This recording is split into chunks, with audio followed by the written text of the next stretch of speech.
Now moving on to factoring. तो किसी भी अलजेब्राइक एक्सप्रेशन को फैक्टर करने का बेसिकली ये मतलब है कि हम उसको रीराइट करते हैं as a product of two और मोर एक्सप्रेशंस और हम उनको फैक्टर्स कहते हैं। तो इन जनरल अगर कोई भी एक्सप्रेशन जो एग्जाम में गिवन हो उसको हम फैक्टर कर सकते हो, इट शुड बी फैक्टर्ड। और अगर कोई भी एक्सप्रेशन हो जिसको हम अनफैक्टर कर सकते हो, विच मीन्स कि उसको मल्टीप्लाई आउट कर सकते हो, इट शुड बी अनफैक्टर्ड। तो फर्स्ट रूल ऑफ फैक्टरिंग है डिस्ट्रीब्यूटिव रूल और ये सबसे बेसिक टाइप ऑफ फैक्टरिंग का रूल है। इसमें अगर हमारे पास एक्सप्रेशन हो ए एक्स प्लस ए वाई तो हम ए को फैक्टर आउट कर सकते हैं और फिर ब्रैकेट्स में हम लिखेंगे एक्स प्लस वाई।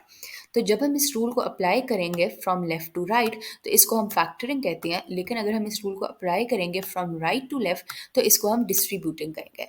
अगर हम कुछ एग्जाम्पल्स देखें 3h प्लस 3 के, तो 3 को हम फैक्टर आउट करके लिख सकते हैं ब्रैकेट्स में h प्लस के। और अगर हमारे पास 5x plus y plus 45x हो तो हम ऐसे भी लिख सकते हैं, पहले 5x plus y plus 9 multiplied by 5x और फिर 5x को फैक्टर आउट करके हम लिख सकते हैं ब्रैकेट्स में y प्लस 9।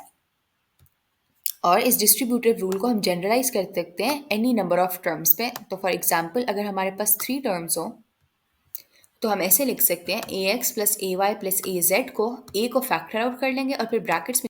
अब हमारे पास एक एग्जाम्पल है, if x minus y is equal to 9 then x minus y by 3 minus y minus x over 3 is equals to what. तो पहले हम इस एक्सप्रेशन को ब्रैकेट्स ओपन करके लिखेंगे x minus y over 3 minus y plus x over 3। जब हम ये नेगेटिव साइन को डिस्ट्रीब्यूट कर लेंगे फिर हम फ्रैक्शंस को कंबाइन करेंगे इस फॉर्म में 4/3 x माइनस 4/3 y। फिर जो हमारे पास कॉमन फैक्टर है ऑफ 4/3 उसको जब हम फैक्टर आउट करेंगे तो हमारे पास एक्सप्रेशन आ जाएगा 4/3 multiplied by x minus y. Now question में हमें गिवन है कि x माइनस वाई की वैल्यू है 9। इसको जब हम सब्सटीट्यूट कर देंगे इक्वेशन में तो हमारा आंसर आ जाएगा 12। फिर अगर हम आंसर ऑप्शन से कंपेयर करें तो हमारा करेक्ट आंसर